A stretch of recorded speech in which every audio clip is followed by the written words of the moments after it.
Good morning, students. Today we are discuss about the extended surface. We all know that in many systems like transformer, then radiator and heat exchanger, then engine, electronic device, a large quantity of heat generated within the system. And due to this energy, if they are not used in proper way, then this will decrease either the efficiency of the system or damage the uh, damage their parts. So if the system produce more quantity of heat or produce large quantity, their temperature should be very much high, then this heat will be dissipated from the system to the surrounding by the means of either conduction, convection, or radiation. So, if the system are failed to transmit this quantity of heat from the system to the surrounding, then extended surface are used. These extended surface are the efficiency booster that can transfer maximum quantity of heat from the system to the surrounding without affecting their efficiency. So let us start with the topic. Whenever the available surface is found inadequate to transfer the quantity of required quantity of heat with the available temperature drop, uh, either it may be a fail by conduction or convection, extended surface of fins are used. Practically, it is found necessary in heat transfer between the surface and the gas as the convective heat transfer coefficient is rather low in these situations. Okay, so the practical or mostly used these type of extended surface of fins are in economizer for steam generator from steam power plants, then convector for steam and hot water heating system, radiators of automobile and air cooling engine cylinder head. Means क्या हुआ कि एक practical example लेते हैं कि आपकी जो bike है, बाइक आपने ऑब्जर्व की होगी कि जो इंजन पार्ट है, पिस्टन सिलेंडर का जो अरेंजमेंट है, उसमें लार्ज क्वांटिटी में हीट प्रोड्यूस होता है और ये हीट की वजह से जो इनसाइड पार्ट है सिलेंडर का, द टेम्परेचर गोज अराउंड 600 700 और it may be 800 degree Celsius. This quantity of heat, if we cannot properly utilize, then what will be happen? Either it will damage the internal part of the cylinder or fail the whole system. So these fins are help us to uh, properly properly transmission of this heat from the system to the surrounding. Okay. तो आपको इस question का answer मिल गया होगा कि why fins are used. So the large quantity of heat generated within the system that cause failure of the system or damage the system. For prevent this damage, extended surface are used, which is known as fins. With the help of these fins, with the help of these यहाँ S missing है. With the help of these fins, extra quantity of heat extracted from the system to the surrounding by the means of either conduction or convection. Okay. So these are the available designs which is generally used by the engineers. First one is the rectangular film. Then second is the triangular fin. Third one is the cylindrical fin. Then fourth is the circular fins, and five is the combination of different types of fins. Like it may be in cylindrical form, then it is a rectangular form, and it is a triangular form. Okay. So just we are starting the designing of a extended surface.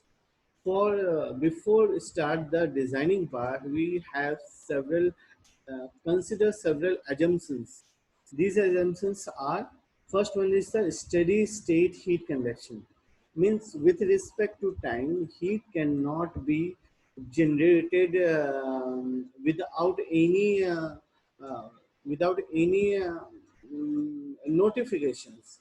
Means properly, in proper manner, we are considered that heat can be produced. Then second, no heat generated within the system. Then uniform heat transfer coefficient over the entire surface of the fins. Then homogeneous and isotropic fins material, means thermal conductivity is also be a constant.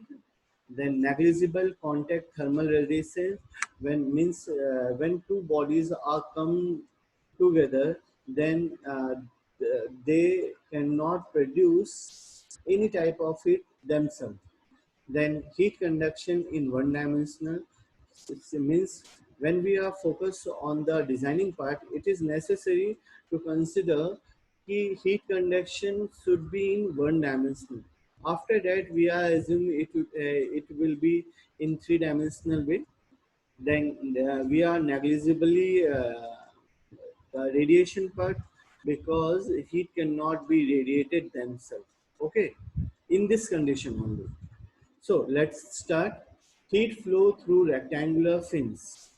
Okay, be careful ना. अब मैं आपको जो बताने जा रहा हूँ, it is the most important part. Because अगर आपको ये डायग्राम समझ में आ गए, यू कैन अगर आपको समझ में आ गए, then you can easily under derive the derivation part. So जो हमारा सिलेंडर का अंदर का पार्ट होता है, पिस्टन सिलेंडर का अरेंजमेंट, ये सिलेंडर का आउटर मोस्ट पार्ट है. ठीक है, इस पार्ट को हमने नाम दिया है वॉल. ओके, और इस वॉल का जो टेम्परेचर है वो है T0. याद रहेगा, वॉल का टेम्परेचर T0. अब इसमें मैंने एक एक्सटेंडेड सरफेस लगाया जो रेक्टेंगुलर शेप में है. ओके, अब जब ये रेक्टेंगुलर शेप में है, तो इसका जो आउटर मोस्ट पार्ट आएगा, वहां पे देखिए जो इसका थिकनेस होगा उसको हमने डिनोट किया Y से. देन इसका जो विड्थ होगा उसको डिनोट करेंगे B से. तो एरिया ऑफ क्रॉस सेक्शन का फॉर्मूला क्या हो गया? तो वो हो गया B इंटू वाई. ओके, अब ये जो एक्सटेंडेड सरफेस है, इसे का जो लेंथ है उसे मैं नाम दूंगा L. ओके, चलिए, अब अगर L नाम दिया, तो यहाँ पे ऑब्जर्व करिए कि हमने एक एलिमेंट्री डिस्टेंस लिया x. इस एलिमेंट्री डिस्टेंस से ये x पे मैंने एक एलिमेंट कंसिडर किया जिसको मेरे को फोकस करना है. देन आफ्टर मैं पूरा का पूरा सिस्टम को कंबाइन करूंगा. तो मैंने ये जब एलिमेंट्री एरिया लिया, तो इस एलिमेंट्री एरिया में अब दो इंसिडेंट्स हो रहे हैं.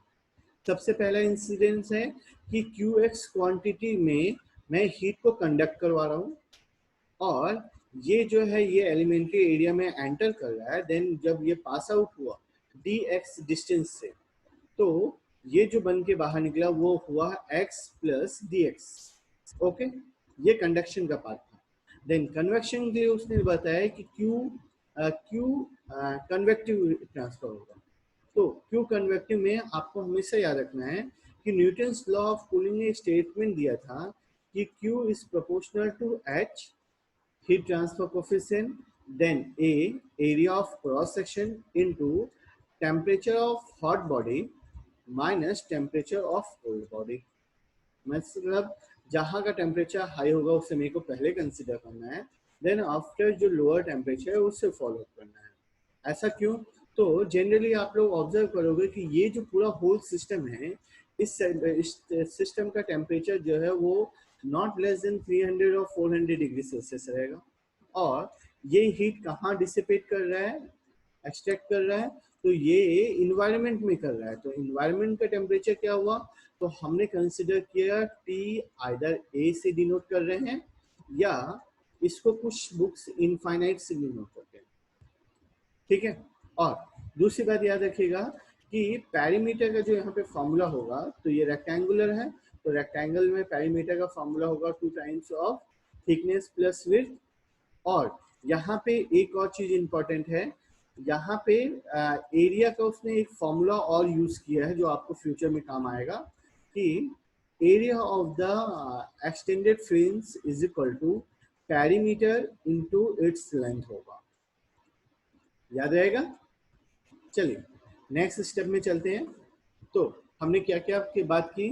तो L is the length of fins, then b is the thickness, b is the width, then y is the thickness, t is the perimeter which is equal to 2 times of width and thickness, then area of cross section which is equal to b into y, then t naught is the temperature of the base or base temperature, or T is the ambient temperature, K is the thermal conductivity and H is the heat transfer coefficient. तो जब हमने ये सारा कुछ पढ़ लिया तो अब डेरिवेशन का पार्ट स्टार्ट करते हैं। तो वी ऑल नो दैट कि in heat conduction in the elementary length तो क्या होगा? तो Q is equal to minus K A d T by D x, और heat conduction out of the element at plane x plus D x क्या होगा? तो it is equal to Q x plus D x is equal to minus K into A d T by D x at x plus D x. Clear है? चलिए अब convective heat transfer coefficient क्या होगा x और x plus D x में? तो वो होगा Q is equal to H into area. तो मैंने आपको पहले बताया था यहाँ पे हमने होल लेंथ लिया था, होल लेंथ लिया था इसलिए हमने यहाँ पे L लिखा, और ये एलिमेंट्री ले रहा है इसलिए आपको यहाँ पे P इंटू डी एक्स लिखना है। ओके, तो ये हो गया P into D x into T minus T A. अब ये याद रखिएगा जो T वर्ड लिखा हुआ है वहां आपको T नहीं लिखना है, वो टी एक्स लिखना है। टी एक्स मतलब क्या हुआ? जो एलिमेंट्री एरिया है उसका जो टेम्परेचर होगा माइनस एम्बिएंट का टेम्परेचर, क्योंकि हमने एनालिसिस केवल वो एलिमेंट्री एरिया पे ही लिया हुआ। ओके, तो by applying energy balancing on the element, तो एनर्जी बैलेंस क्या कह रहा है कि Q क्वांटिटी में जो हीट उसको मिला is equal to Q x plus D x plus convective heat transfer. ठीक है, मतलब मैंने जो कंडक्शन के टाइम पे दिया वो बाहर आने के बाद कंडक्शन प्लस कन्वेक्शन में कितना क्वांटिटी था, तो वो जनरली दोनों इक्वल होंगे। तो इक्वल होने के बाद जो आपका मैथमेटिकल फॉर्म बनेगा वो क्या बनेगा? Minus K A d T by D x at point x is equal to minus K A d T by D x at point x plus D x plus h into P into D x T minus T A. ठीक है, अब ये T minus T A. अब making a Taylor's expansion of the temperature gradient, तो अब temperature gradient का जो expansion वाला फॉर्म है वो क्या है? वो है d T by D x of x plus D x is equal to D T by D x at point x plus d T by d derivative of d T by D x at point x into D x plus D square by D x square d T by D x का square upon factorial 2 plus so. Okay, अब ये पूरा का पूरा part जो है, मतलब ये इक्वेशन को अगर मैंने ए नाम दिया तो ये ए को मैं इस जगह पे पुट कर रहा हूँ और इसको नाम दे दिया, रिप्लेस कर दिया। अब रिप्लेस करने के बाद जो मेरा इक्वेशन बना वो इस फॉर्म में है। ठीक है, अब इस फॉर्म में आने के बाद if higher terms as D X tends to zero we have, मतलब क्या हुआ कि इसके बाद का जो पार्ट है ना, इसके बाद का जो पार्ट है उसको मैं निगलेक्ट कर रहा हूँ, मतलब ये वाला जो पार्ट है ये पूरा पार्ट जो है ये हायर टर्म्स ऑर्डर में जाएगा तो वैल्यूज कम होती जाएंगी, इस वजह से मैंने इसको निगलेक्ट कर दिया। तो निगलेक्ट करने के बाद हमारे पास क्या बचा? तो ये बचा D T by D x at point x plus D square T by D x square at point x into D X. तो मैंने ये वैल्यूज को यहाँ पे पुट किया, ये देखिए ये यहाँ पे ये वाला और ये वाला टर्म लिख दिया। ठीक है, प्लस हमारा कन्वेक्टिव हीट ट्रांसफर को मतलब कन्वेक्टिव हीट ट्रांसफर लिखा। ओके, अब ऑब्जर्व करिए कि ये और ये दोनों वैल्यूज सेम है इसलिए ये एक दूसरे से कैंसिल आउट हो गई। तो कैंसिल आउट होने के बाद क्या बचा? तो अब इसको उस तरफ लेके जाएं, जीरो के उस तरफ लेके जाएंगे तो जितने भी नेगेटिव थे वो पॉजिटिव हो जाएंगे और पॉजिटिव नेगेटिव हो जाएंगे, तो ये आया, ये देखो K A D square T by D x square into D X minus H into P into D x T minus T A is equal to 0। Okay, अब divide both side into d by their area of cross section into dx। अब dx और area of cross section से जब आप इसको divide करोगे तो आपका जो बेस पार्ट है, मतलब ये वाला पार्ट और ये वाला पार्ट, ये दोनों यहाँ से कैंसिल आउट हो जाएंगे और यहाँ पे a का और इंटू डी एक्स का डिवाइड हो जाएगा। तो मेरे ख्याल से ये भी एक दूसरे से कैंसिल आउट होगा। तो आपका जो इक्वेशन बना वो बना k into d square T upon D x square minus h P upon K T x minus T A is equal to 0।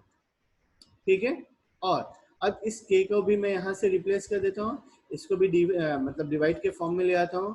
तो इक्वेशन बना d square T by D x square minus h P upon K A T x minus T A is equal to 0। Clear है? अब ये equation को हम लोग transforming कर रहे हैं वेरिएबल्स पे। तो ट्रांसफॉर्मिंग करते वक्त हमें एक फॉर्मूला याद रखना है। फॉर्मूला है theta at point x is equal to T x minus T A. देखो मैं पहले ही आपको बोलता जा रहा हूँ कि आपका जो ये सिंगल टी है एक्चुअली टी नहीं है, ये टी एक्स है। तो theta X is equal to क्या होगा, तो T x minus T A. अब अगर T x minus T A आया और मैंने इसको डिफ्रेंशिएट किया तो ये हो गया D theta by D x is equal to D T by D x, और ये कांस्टेंट टर्म है इसलिए ये 0 हो जाएगा। और अगेन इसको डेरिवेट करेंगे तो ये आ जाएगा D square T by A D square theta upon D x square is equal to D square T upon D x square. तो अब मैं इसको रिप्लेस करूं, अगर रिप्लेस करता हूं तो ये क्वेश्चन बनेगा D square theta upon D x square minus M square into theta is equal to 0। कैसे बना, तो ये थीटा वाली वैल्यू मैंने यहाँ पे पुट कर दी और ये थीटा के फॉर्मेशन में आ गया।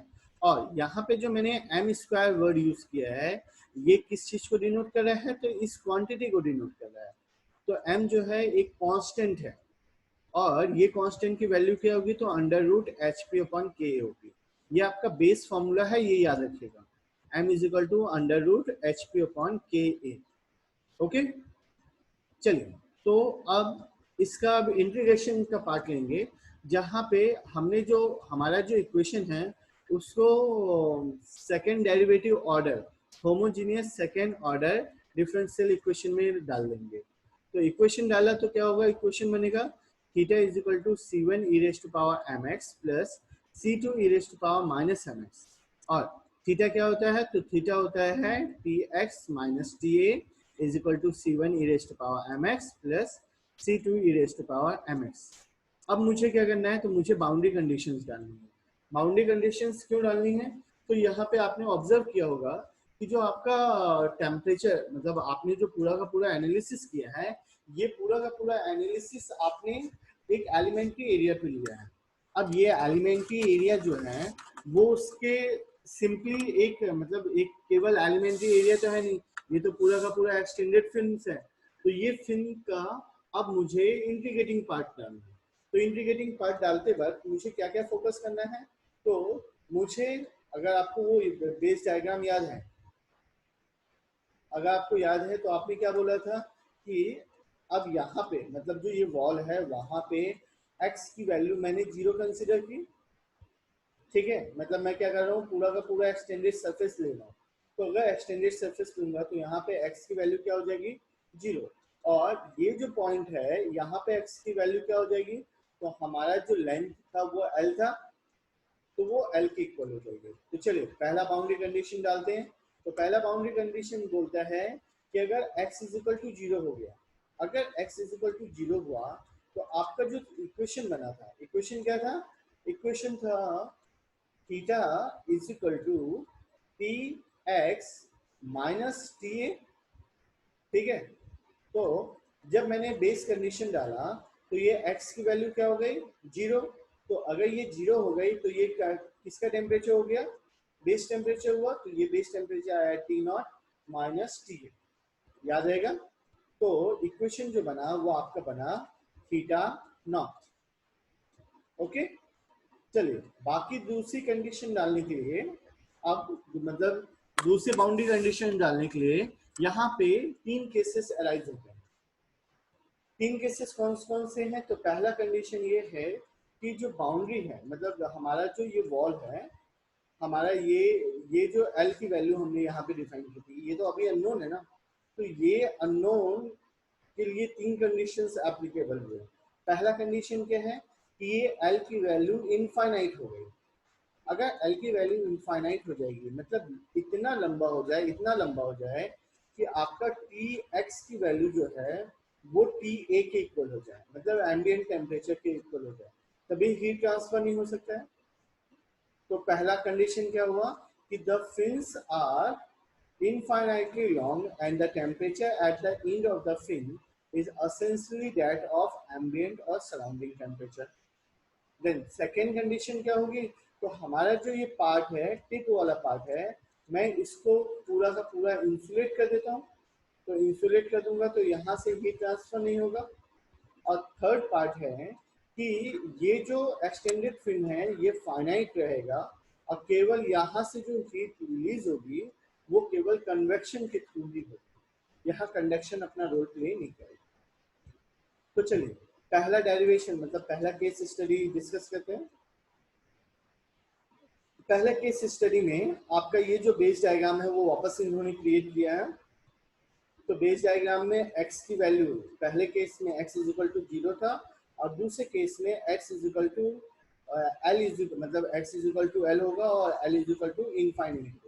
और इनफाइनाइट का मतलब कब तक? तो तब तक जब तक कि x की वैल्यू टी ए के इक्वल ना हो जाए। ओके, चलिए तो हमने पहला कंडीशन लगा दिया था कि x इज इक्वल टू 0 होगा तो t की वैल्यू टी नॉट के इक्वल हो जाएगी, मतलब यहाँ टी एक्स की बात कर रहे हैं ना, टी एक्स की वैल्यू टी नॉट की इक्वल हो जाएगी और टी नॉट की इक्वल होगी मतलब थीटा जो है वो थीटा नॉट के इक्वल हो जाएगा। और अब दूसरी कंडीशन लगाते हैं कि अगर x की वैल्यू इनफाइनाइट हो जाए, x की वैल्यू इनफाइनाइट होगी तो टी एक्स की वैल्यू जो है वो टी ए के इक्वल आ जाएगी। और अगर टी ए के इक्वल आ जाएगी तो अब मैं ये दोनों बाउंड्री कंडीशंस, ये वाला भी और ये वाला भी, अब हमारा जो इक्वेशन है जो हमने ये सेकेंड डेरिवेटिव ऑर्डर लिया था यहाँ पे रखते हैं और यहाँ से C1 और C2 की वैल्यू फाइंड आउट करते हैं। ओके, चलिए तो हमने क्या किया, पहला कंडीशन रखा। पहला कंडीशन था कि x इज इक्वल टू 0 हो गया। तो अगर आप ऑब्जर्व करोगे, आई थिंक मैंने यहाँ पे लिख के रखा है ना, ये देखिए नीचे ग्राउंड में दिया हुआ है क्या कि अगर मैंने x की वैल्यू 0 किया तो e रेज टू पावर 0 और e रेज टू पावर -0 ये दोनों की वैल्यू 1 होती है। अगर 1 होगी तो वैल्यू आ जाएगी C1 प्लस C2 बराबर है। और थीटा क्या हो जाएगा? तो अगर x की वैल्यू 0 है तो हमने ऑलरेडी पढ़ के रखा है कि ये थीटा जो है वो थीटा नॉट में कन्वर्ट हो जाएगा। तो ये देखिए पहली कंडीशन लगा के रखिए कि C1 plus C2 is equal to theta naught. Okay, चलिए अब दूसरी बाउंड्री कंडीशन लगाते हैं, x is equal to infinite. अगर x is equal to infinite होगा तो e raise to power infinite की एक नोन वैल्यू है और से मतलब e raise to power minus infinite लिखा हुआ है तो उसकी वैल्यू 0 होती है। तो अगर C1 e raise to power m into infinite plus C2 e raise to power minus m into infinite है तो ये वैल्यू जो आई, ये मतलब इस टर्म के लिए ये जो पार्ट है ये पार्ट 0 हो गया। अगर ये पार्ट 0 हो गया तो इक्वेशन क्या बना? वो बना C1 e raise to power m infinity plus 0 is equal to 0। इसका मतलब ये हुआ कि C1 इज इक्वल टू 0। अब C1 अगर इज इक्वल टू 0 हुआ और ये इक्वेशन में मैंने ये वैल्यू पुट कर दी तो हमारा जो इक्वेशन जो C2 की वैल्यू आई वो C2 की वैल्यू क्या है? तो C2 is equal to theta naught बराबर है। चलिए अब C1 और C2 की वैल्यू जो है वो मैं अपने मेन इक्वेशन में रखता हूँ। तो मेन इक्वेशन आपका क्या है? Theta is equal to C1 e raise to power mx plus C2 e raise to power mx। अब C1 की वैल्यू 0 है इसलिए ये पूरा टर्म चला गया और C2 की वैल्यू क्या आई? तो theta naught e raise to power mx, ये देखिए बराबर है, theta is equal to theta naught e raise to power mx। और इसका कंक्लूजन का पार्ट क्या हुआ? तो थीटा क्या होता है, तो ये होता है टी एक्स माइनस टी ए, और थीटा नॉट क्या होता है, तो टी नॉट माइनस टी ए। तो मैंने इक्वेशन को मतलब इसको एक्सपांड किया और लिखा T minus T A is equal to T naught minus T A E raise to power minus M X. और इसको मैं एक्सपांड करूंगा तो ये वाले टर्म को मैं नीचे लेके आता हूँ, तो इक्वेशन बना T minus T A upon T naught minus T A is equal to E raise to power M X. Clear है? अब जब ये इक्वेशन क्रिएट हुआ तो इसके बेसिस पे उन लोग ने दो कंक्लूजन के पार्ट रिलीज किए। पहला क्या कि the value of m increases dimensionless temperatures fall. Okay, और सेकेंड क्या बोला कि as the temperature of fin increase to infinite all the curve approach to zero. ये कैसे हुआ?